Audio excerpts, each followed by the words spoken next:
23, the 29th year, AD 23.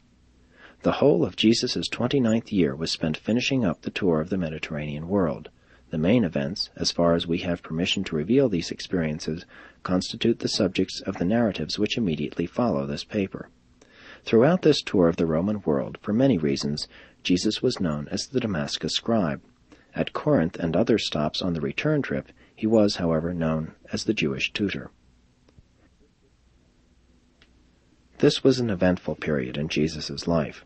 While on this journey, he made many contacts with his fellow men, but this experience is a phase of his life which he never revealed to any member of his family, nor to any of the apostles.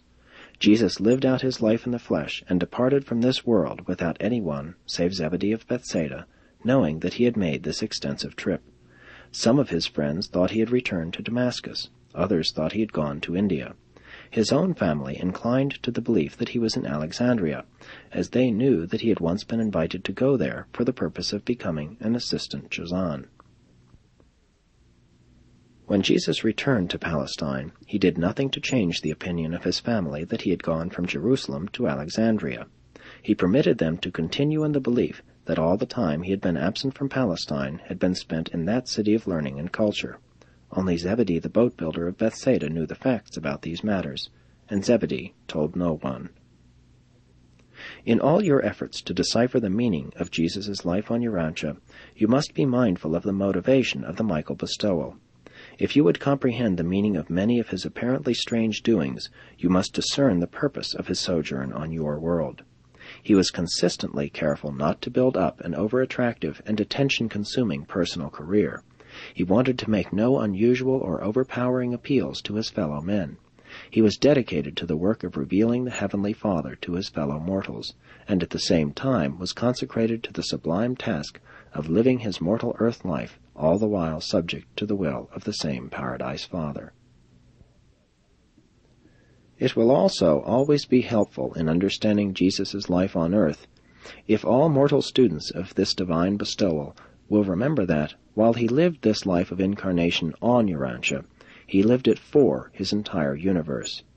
There was something special and inspiring associated with the life he lived in the flesh of mortal nature for every single inhabited sphere throughout all the universe of Nebadon. This same is also true of all those worlds which have become habitable since the eventful times of his sojourn on Urantia, and it will likewise be equally true of all worlds which may become inhabited by will creatures in all the future history of this local universe. The Son of Man, during the time and through the experience of this tour of the Roman world, practically completed his educational contact training with the diversified peoples of the world of his day and generation. By the time of his return to Nazareth, through the medium of this travel training, he had just about learned how man lived and wrought out his existence on Urantia. The real purpose of his trip around the Mediterranean basin was to know men. He came very close to hundreds of humankind on this journey. He met and loved all manner of men, rich and poor, high and low, black and white, educated and uneducated, cultured and uncultured, animalistic and spiritual, religious and irreligious, moral and immoral. On this Mediterranean journey, Jesus made great advances in his human task of mastering the material and mortal mind, and his indwelling adjuster made great progress in the ascension and spiritual conquest of this same human intellect. By the end of this tour, Jesus virtually knew, with all human certainty, that he was a Son of God, a Creator Son of the Universal Father. The adjuster more and more was able to bring up in the mind of the Son of Man shadowy memories of his paradise experience in association with his Divine Father, ere he ever came to organize and administer this local universe of Nebadon. Thus did the adjuster, little by little, bring to Jesus' human consciousness those necessary memories of his former and divine existence in the various epochs of the well-nigh eternal past. The last episode of his pre-human experience to be brought forth by the adjuster was his farewell conference with Emmanuel of Salvington just before his surrender of conscious personality to embark upon the Urantia incarnation.